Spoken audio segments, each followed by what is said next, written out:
Hi, I'm Dana, and I recently posted a video that was talking about sexuality, and every time I've done this, I get a lot of comments telling me that labels don't matter, I don't need to worry so much, and it's just a label, and they're just societal constructs, and it doesn't even matter. And although I do agree that, labels are just labels, they're just societal constructs, and you don't have to, assign one to yourself or pick up any that you don't want, and it's not fair for others to label you, it's not okay for other people to give you labels, I totally agree. But in the long run, personally, in general, I really like labels, and I think that they can be a very positive, beneficial thing for a lot of people. And I think that it goes entirely overlooked in a lot of people, and that's why I get, honestly, some of the comments were kind of rude. Honestly, it wasn't my regulars. I've got my regular commenters now, and you guys are always great. But then new people find my videos, and sometimes I'm a little bit like, okay, I'm putting it out there, anyone can watch it, but alright.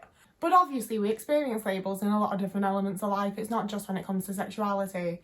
Things like autistic, things like having depression and having anxiety, lots of other things. I was definitely labelled as fat at one point. I was definitely labelled as ugly for a long time. And those two are kind of synonymous because of fat phobia, so that's a whole thing. That's a whole other video topic that I'm not smart enough to cover. But there's labels everywhere all the time. And labels like fat, can be really harmful, they can be really hurtful, they can be very upsetting. But for me, when I started to reclaim the term and I was just like, yeah, I'm fat, it really lost a lot of its power to be able to upset me. And I was just like, I've got a lot of body fat, I'm a fat person, and it's fine. But that was the kind of thing where I just lost weight and then I lost the label. Suddenly that wasn't there anymore and it's whatever. But there's other labels, such as autistic, which people love to remind me is a label, where it's not a negative thing. It's not something I need to work through and overcome and reclaim for myself. It's an immediately positive thing because it allowed me to label so many areas of my life. It allowed me to understand lots of areas of my life because they were labelled, If I gave you 100 drawers and said all of my life stuff's in here, all of my deepest, darkest secrets and desires and all of my experiences and things I've been through, they're all in these 100 drawers. And I need you to organise them for me and figure them out and understand them all and put them into the right area. You'd be like, how the fuck do I do that? How do you know what the right area is? How do I know where to find certain things? What's going on with it? Where's the organisational system, But once I've labelled something as autistic, there's a lot of ways that I can see it differently. I know that I communicate in an autistic way. I'm an autistic person who communicates with others in an autistic way. And that gives me the leeway to both explain that to people and also to find accommodations around that and improve myself and be able to communicate in a more appropriate way when necessary. And that's a label that helps other people essentially to deal with me, because I do think a lot of labels are there to help other people. I think someone did mention this in one of the comments, because some of the comments were great, and someone definitely mentioned that we're given societal labels to make it easier for society to understand where to place us and how to treat us. And in some ways that can be a positive, If people can be a little gentler and a little kinder and a little more patient with me because they know I'm autistic, that'd be a great thing. But they can also help in a very deeply personal way. I don't think we should be doing things because society demands it of us. I understand that the pressure is there and, as much as anyone else, I give into it sometimes and do things because I feel like I have to or I'm supposed to. But I don't think that's how it should be. So when it comes to labels, I don't so much care about them helping society to understand me, although it is a nice bonus. I care that they allow me to understand me, Figuring out my sexuality and being able to place a label on it gave me a lot of understanding about certain ways that I felt while I was in a relationship with a man. Things that I felt in high school, ways that I hadn't understood myself in my teen years, that suddenly clicked as a 25-year-old because I was like, oh, I'm gay. It feels like it can explain so much to have a label to something sometimes.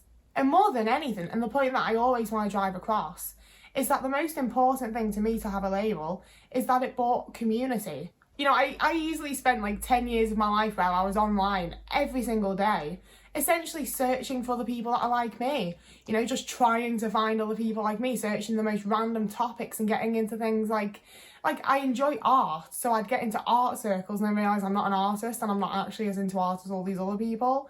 It was constantly finding things I thought could be a label and then realising they weren't actually. This isn't my community, this isn't my people, And it was a lot of that. And it sucked, and it was really, really shitty. You know, and a very large reason for starting these videos was because I had found a label to put on myself, that I'd found out I was autistic. And I had that label to be able to put myself out there for other people, because I was like, I've been making videos for what, like a year and a half, nearly 2 years now. It's been a little while, specifically about being autistic, I mean. And you know, I couldn't really find other people like me, and I found a lot more people that I really strongly relate to now, you know, and that's because I was able to find the autistic community from finding a label and making these videos. You know, I wouldn't have been able to find that community without that label. And if I had, I wouldn't have felt a part of it. I wouldn't have felt like I belonged or like I could be a part of it, because I didn't have the label of being autistic. You know, and I haven't personally experienced that so much when it comes to labelling sexuality, because I've always been someone that's like, well, I'm not straight. I know that much. I'm definitely not straight. So I was always able to feel a part of the queer community and the LGBT community, and, you know, LGBTQ plus, everyone's included. Let's not fuck around. But I was always able to feel included in those communities because they are that bit more diverse, and it is for like a wider array of people a lot of the time. You know, but I had to figure out my label of not straight in order to enter those spaces as a young teenager, as an adult.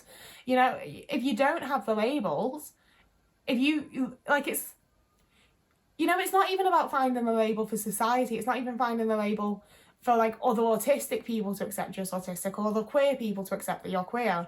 It's about finding the label for yourself so that you can actually find the people that are like you and find the communities that you belong with. Because it's a really validating experience to be around other people with the same labels as you. And I also don't think that labels need to be as like firm and structured and boundaried as people act as though they are.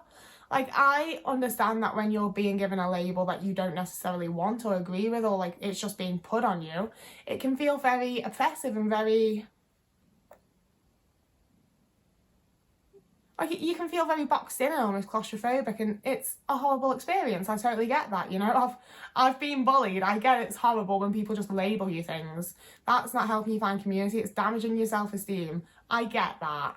You know, context is everything, and lots of situations are extremely nuanced, and it's very hard to make videos like this that are basically blanket generalizations about very extreme, about very nuanced and quite complex situations, and I'm not particularly educated, is the long and short of it, okay?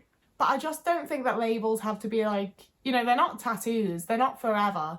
I think that it's perfectly okay for labels to switch and change, and to, you know, you learn more about yourself and you can add and take away labels and switch them up. I don't think it has to be as incredibly nailed in there as people act. You know, like, not to keep bringing it back to sexuality, but having recently felt very comfortable to call myself a lesbian and come out as a lesbian and tell people I'm a lesbian, it seems like it's, I think people feel like that can't change, or it's always going to be like that, or I'm always going to relate most heavily to that word, or whatever else. And it's one of those things where, like, I don't know. I might go back to calling myself queer. I might go back to calling myself pan. I might figure out more about myself. But right now, for like the way that I feel and the way that I experience attraction and just what fits me most, lesbian's a very nice label to have, and it's one that I'm really enjoying and wearing with pride. And it feels good to me, you know, it feels validating. It feels like I've actually figured myself out to some degree, okay? You know, I'm not saying it won't change, but right now it feels real good for me to use that label. So it is a little invalidating and uncomfortable when people want to come into comments and be like, labels don't matter though, and it's like, well, this label actually does really matter to me, and it really makes me feel a lot of really positive ways. So I would like to have that label, thank you very much. I don't want to get rid of labels, I like them. Mind, I am labelled autistic, so I don't like labels being in my clothing, but labels for people that they've put on themselves and recognise and feel pride in, go for it. I love it. I think it's a very positive thing. You know, and I probably should have said this as a start as some sort of disclaimer, but I do very much mean labels as in like, parts of people's identity, and not so much like how I was like labelled a drama queen as a kid, not things like that, not like stigmas and stereotypes and name calling. They're not labels, they're stigmas and stereotypes and name calling. I very much mean things like lesbian and autistic and, I don't know, you know, cat lover. The nice ones, the things that people can choose for themselves. Yeah, that's what we've got for this topic. That's what I have to say. The rest of this is just blabbering now, so feel free to click away if you want to. You can go on to something else. That I'm just going to chat shit for a bit at the end here. Essentially, basically, I can't even decide which word I want to go for, so feel free to leave. Anyone that's still sticking around though, I'd love it if you commented. I have realised very drastically recently that I pretty much entirely make these videos to create the discussion that you guys have in the comments that I really should be more of a part of, I won't lie.